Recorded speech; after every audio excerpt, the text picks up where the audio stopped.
นะโมตัสสะภะคะวะโตอะระหะโตสัมมาสัมพุทธัสสะนะโมตัสสะภะคะวะโตอะระหะโตสัมมาสัมพุทธัสสะนะโมตัสสะภะคะวะโตอะระหะโตสัมมาสัมพุทธัสสะพุทธังธัมมังสังฆังนัมมัสสามิ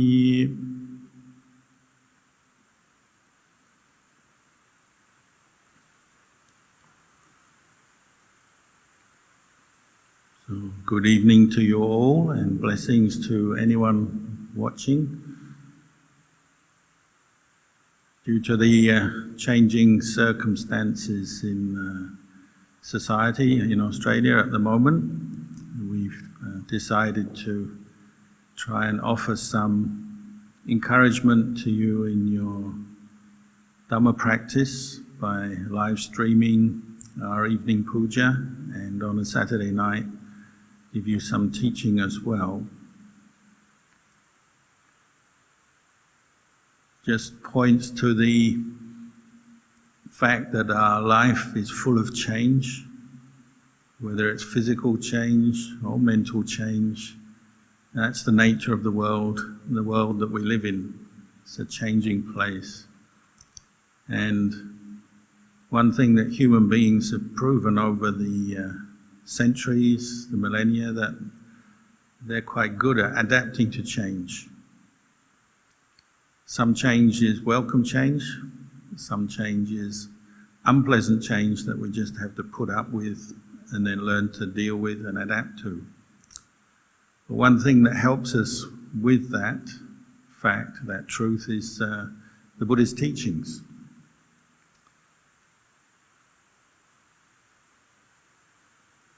At this time we're experiencing the change of a new virus come into the population, and that's spread a lot of anxiety and worry in people's minds. It's led to a lot of changes in the way we do things, and the shelter-at-home policy that the government has asked us to practice at this time.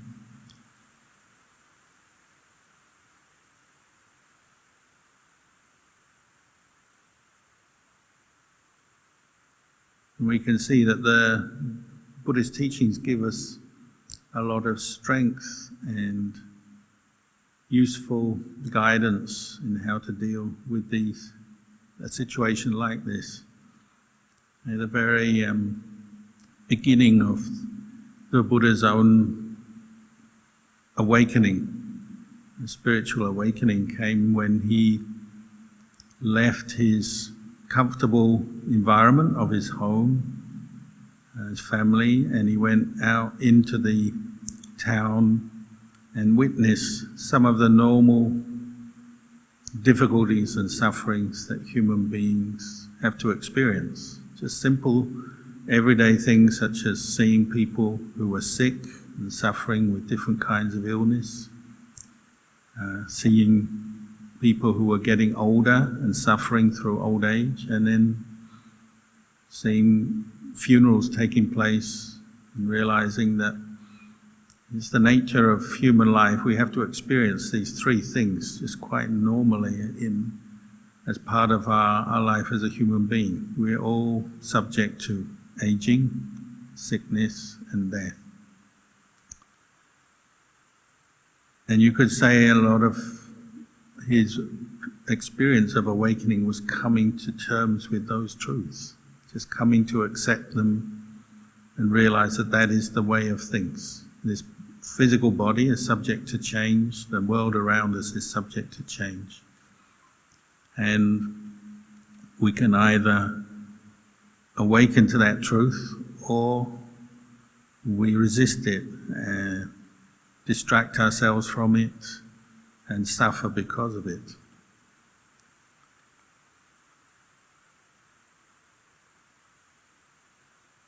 This process of awakening that we talk about that the Buddha went through that led to his enlightenment.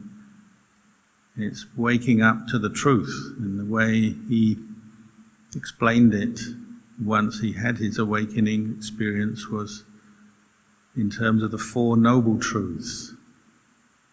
In brief, there is stress and suffering in life, but there's a cause to that, there's an end to that, and there's a way of practice that leads to the end of that. So these are the four truths that he realized, and the effect on his mind was they ennobled his mind. They brought his mind to a level of clarity, peace, understanding. And that has provided the framework for all the Buddhist teachings over the centuries. All the teachings the Buddha himself gave, and then the teachings we've practiced, whether in the time of the Buddha or what we're practicing today, they all come under the framework of these Four Noble Truths. So when we come to practice chanting, say, just now we chanted recollecting the Buddha, the Dhamma, the Sangha, and the reflection on spreading thoughts of goodwill to ourselves and to others, and sharing merit. Now this comes into the Four Noble Truths as well. We are recognizing that as human beings we are subject to insecurity. We can't control everything in our life, but we have some ways and means to train ourselves. And when we chant these reflections and recollections, we're reminding ourselves of that. This is why we practice puja as something, a daily part of our practice. Chanting can be a very skillful way to bring our mind to focus on that which is good. Focus on the Buddha and the qualities of the Buddha. And when we recollect the Buddha, we're recollecting his compassion, his wisdom and peace of mind. The Dhamma, the truth, and in particular these Four Noble Truths. And the Sangha, those who are students of the Buddha, men and women, monks, nuns, men and women who have practiced and realized the Dhamma, following in the footsteps of the teacher, the Buddha. We're recollecting them as we chant as a very good way to bring your mind to recollect that which is good, that which we give value to and helps us to give guidance to us in our daily life.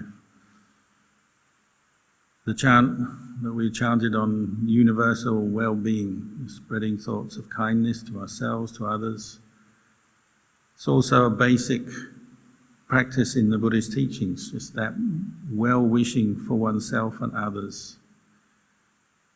We wish to be happy as human beings. We want to be happy and well in body and mind. And it's that recollection and recognition of that truth. All humans want to be happy, all beings, not just humans, but animals, any other being would want to be happy. And that's the starting place of the practice. So when you notice that life does have a part of it is mixed up with stress, there are stressful things that happen to us, part of our life experiences is mixed up with suffering, and then there's that wish to go beyond suffering, to end the suffering. And that comes from goodwill for ourselves and then goodwill for others. And you notice as you practice more chanting, meditation, reflecting on the Buddhist teachings, that understanding grows, that the understanding that the most valuable, important thing in life is to find peace and happiness and to reduce our stress and suffering. And as you practice the Buddhist teachings more, maybe you come to appreciate more that this is a very good way to do that. And not only as you reduce your own stress and suffering through the practice by coming to an understanding of your own mind, your life, your mind, you also come to a better understanding how suffering and stress that other people are experiencing is much the same as yours. We are similar, we're the same. Stress in itself comes in many ways, but it doesn't choose who it comes to. When you get caught into a thought of anxiety, insecurity, worry, or anger, or different kinds of mental agitation, those qualities come to you, they can go to another person in just the same way. Similar to COVID-19, this virus, it doesn't choose who it goes to, it just goes to people through the contact. It's an infectious disease, so whoever comes into contact with someone who's got it is at risk of catching it themselves. It doesn't choose between man, woman, young, old, wherever you live in the world. Because you're a human being, you can catch a virus, and not just COVID-19, but many other kinds of disease. And the disease of the mind, the stress, the suffering, the unhappiness we can experience as human beings is the same. It doesn't choose who it goes to. It arises due to causes and conditions. And these are what the Buddha came to understand and then explain and teach to us as human beings. Where does our stress and suffering come from? What's its nature? Where does it come from? And what can we do about it?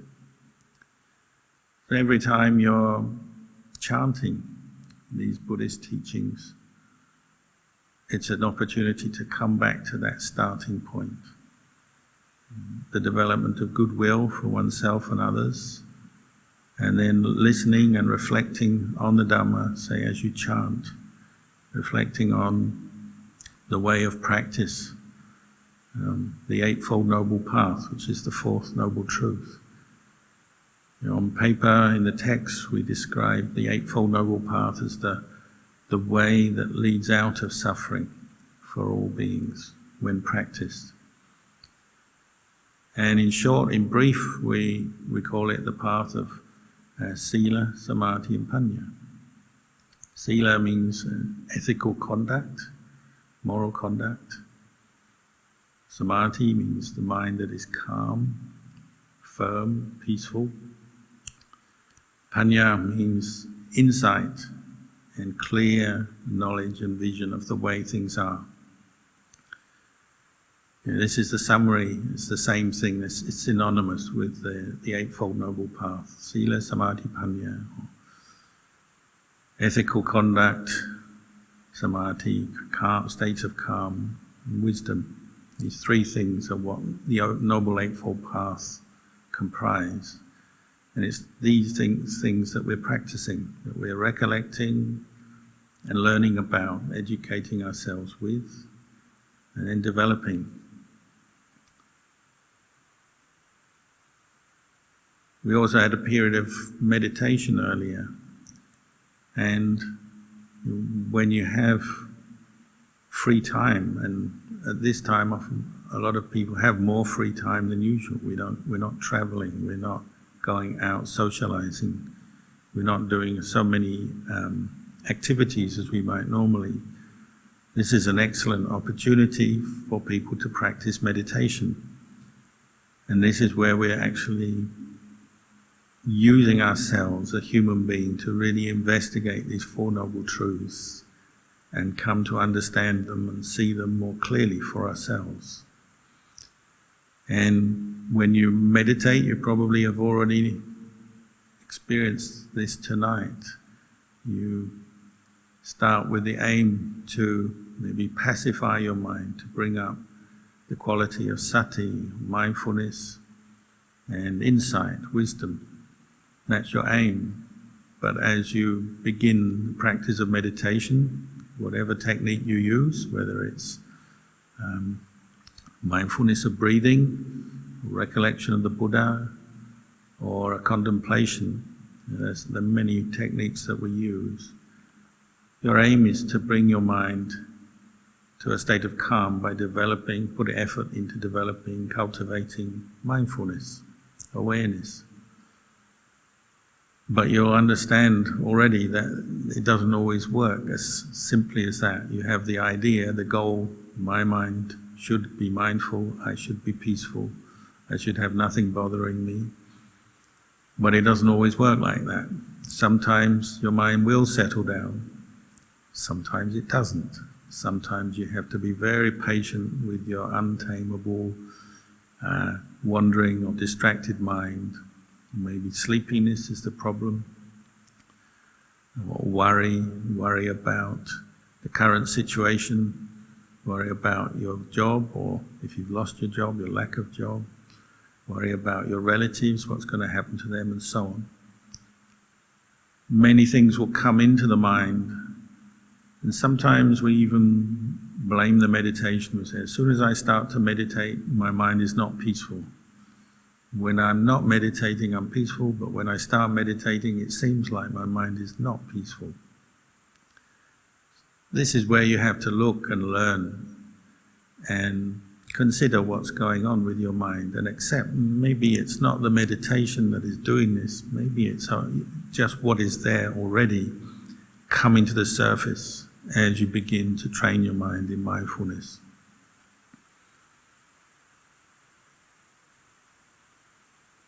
But all of it is an opportunity to learn about yourself in the practice of meditation. You're learning about your mind in particular, which is the center of what you call yourself. You have this body, physically how we feel, what's going on, and then mentally this mind. This is the place of learning, and when you're practicing meditation, you're bringing up the quality of awareness over and over again. Mindfulness, awareness, to understand, observe your mind more clearly. And that means you can even learn when it isn't peaceful. You can learn from what's going on. And if you have that willingness, that openness to learn from your experience, then everything is bringing benefit to you. Both peaceful states of mind and states of confusion, suffering, sleepiness and so on, they're all bringing you something useful, something you can learn from.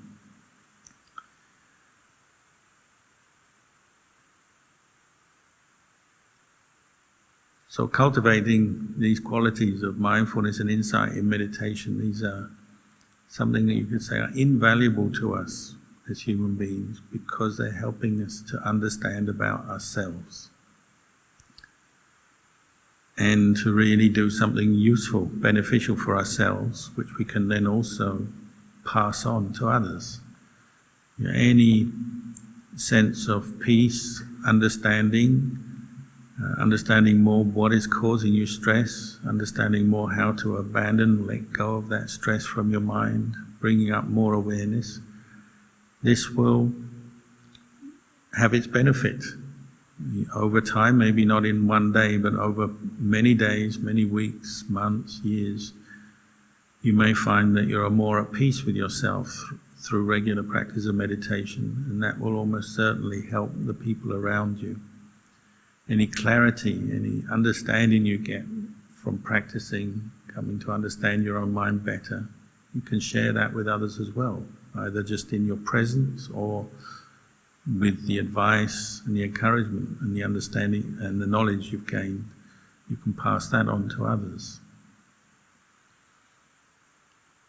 Probably one of the biggest hindrances to our meditation at this time is the worries, the anxieties about both the risk or the threat of illness and then the discomfort, inconvenience of rules and regulations that we have to follow, and maybe concerns about money matters if you've lost your income or your income is reduced.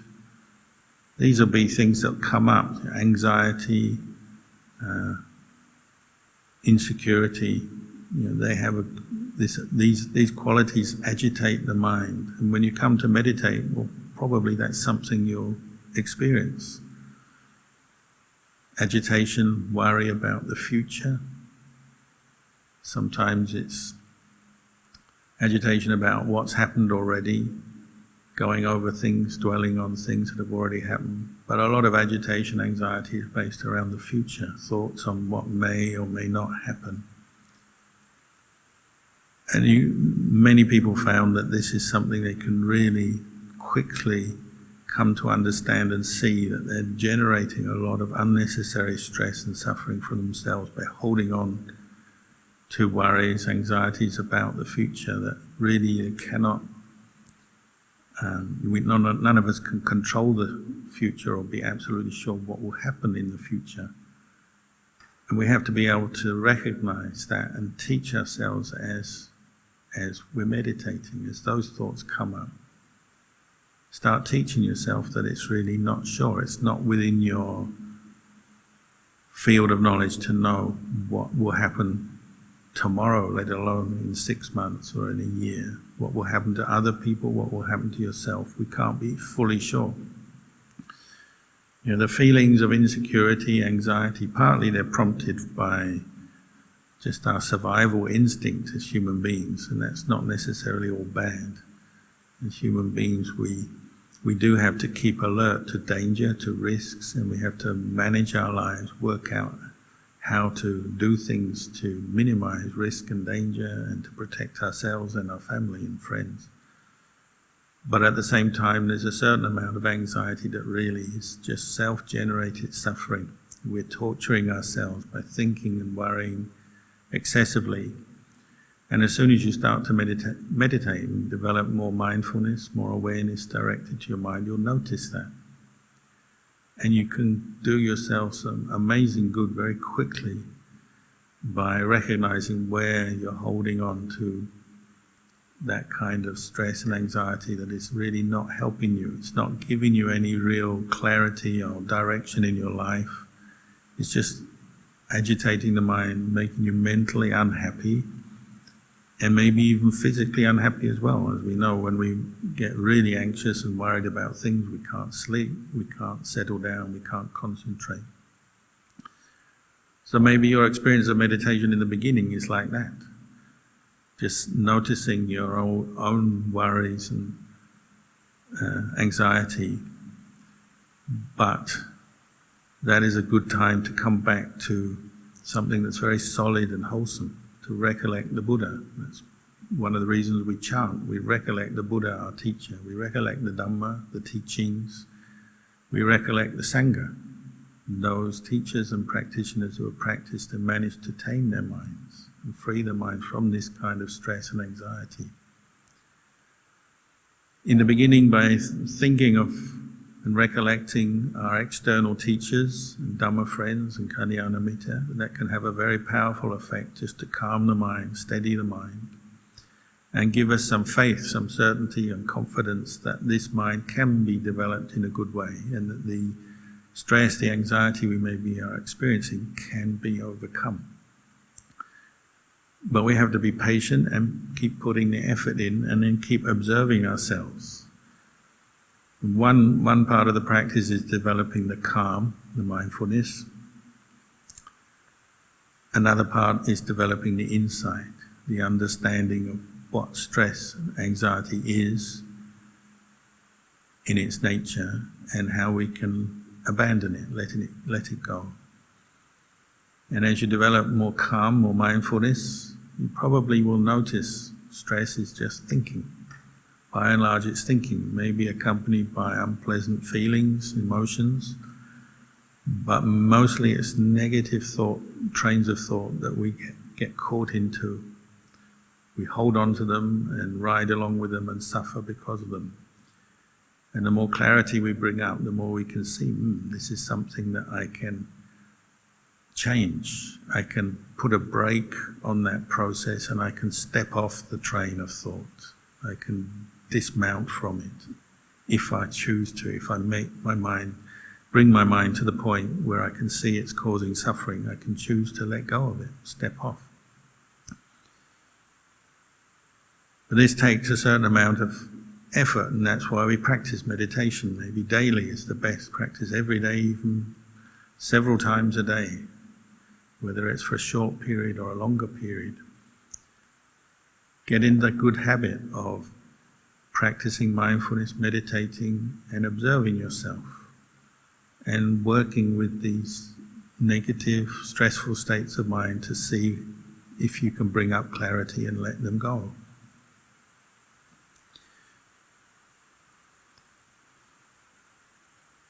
I remember when I was a young monk, the very first time we went out into the forest in Thailand, I went with my teacher, Lumpur Anand, and it was a forest, a national park, which in those days still had many wild animals, elephants, tigers, bears, snakes. And we went there to improve our meditation. So it's like a course on higher meditation, you could say. You practice meditation in your home, you practice your meditation in the monastery, that's practicing on one level. And then we thought, well, it's time to go to a higher level, test ourselves in a slightly more challenging situation. So we went to this national park to camp for a few weeks in the forest with just mosquito nets and simple mats, and going on arms round with the park rangers to get our food, and bathing in the stream and the water that they had there. So living very simply, deep in the forest, and it was a forest full of wild animals, so naturally all the monks, especially the new monks, were a little bit anxious about going into this situation. I remember myself, I didn't feel much anxiety at first, but the very first night we went there, I set up my camp in the forest, and I chose a spot that was on a kind of pathway near a creek where there were a lot of animal footprints, and it was a long way from everyone else, because I thought, oh, I should go somewhere where I'm quiet, secluded, and there's some animals about, and maybe that will test my resolve, my determination to meditate. I remember once it got dark, I didn't have a light. I had a torch, but obviously I didn't turn that on. So I was just sitting in the dark. I closed my eyes and began meditating the first night there. And straight away, a kind of nervousness and anxiety overcame my mind. It obviously had been there all the time, but I hadn't noticed it until I closed my eyes and started to practice mindfulness of breathing. And then all these thoughts came up. Many, many thoughts came up very fast, very quickly in succession, mostly painting a picture of the most terrible outcome that could happen. I could get eaten by a tiger, mauled by a bear, stamped on by an elephant, bitten by a snake, and just in succession I was thinking about all the possible outcomes that could happen in the forest, being there on my own, meditating.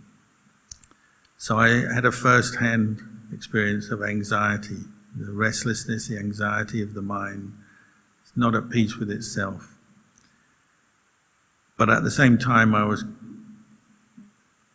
in a certain way, happy to be there, to see this, to confront my own anxiety, to realize, well, this is useful for me as a human being. These kind of anxieties about my health, because there was also malaria in that forest, and my well-being, the threat from animals, the loneliness, the dark, and so on.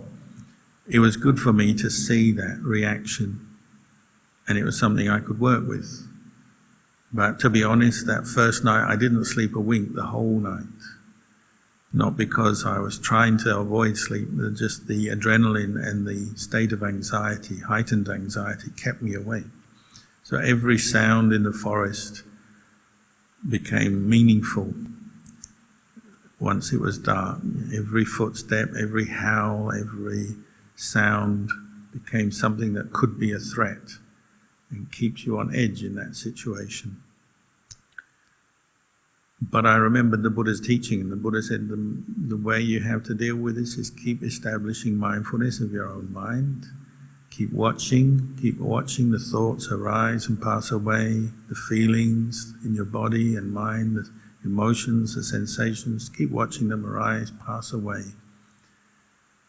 And you'll notice that they are impermanent. And what's impermanent is not really a solid self or you. It's not really who you are. If it's just a passing feeling or a thought, you can't really take that as a self.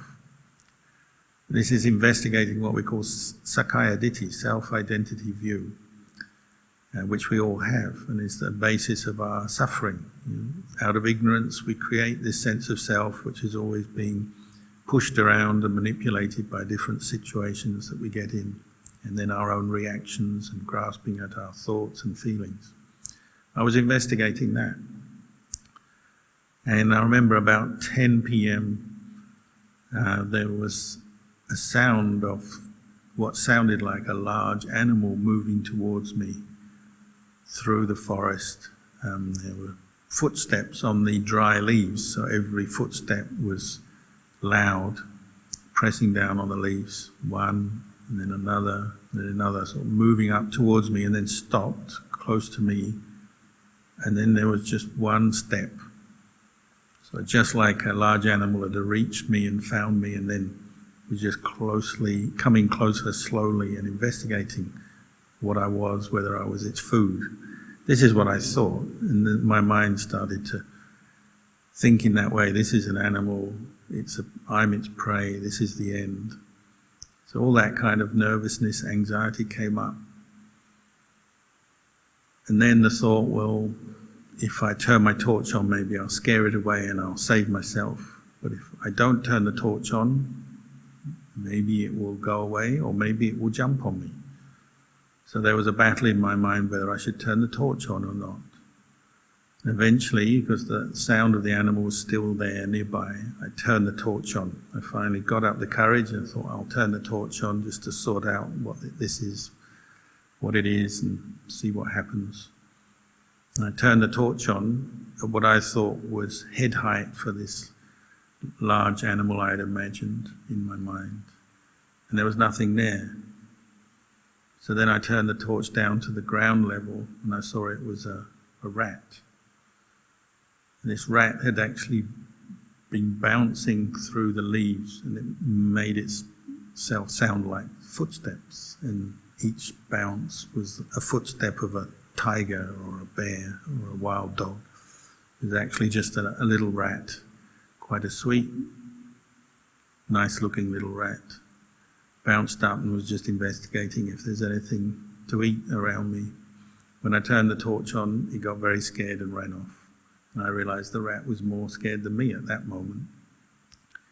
But it was a great lesson living in the forest, realizing how when you hear a sound, your anxiety, your nervousness, your fear, your worry just takes over and creates something out of one sound, which actually was just the sound of a rat, but my mind had created it into something much bigger, much worse.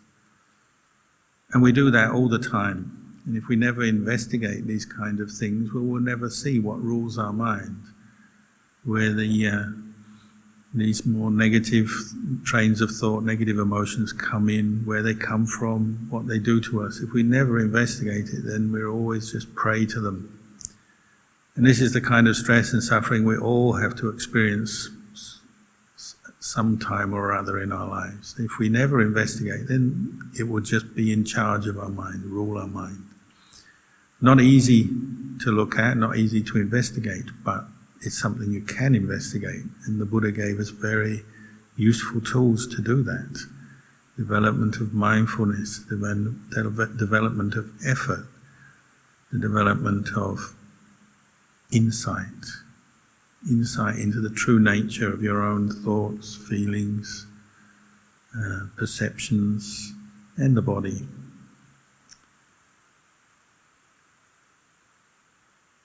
So I'll just giving you a few examples of how to practice and what we're doing with our practice. Over the coming weeks, there'll be the opportunity to tune in to our evening meditation and puja, and the Saturday night there'll be a talk So for now, I'll just leave this with you as an offering and wish you all well, and hope that you stay safe and free from illness and continue to progress in your Dhamma practice. Antamayang uvatakatha sadhukarang tatamase sadhu sadhu sadhu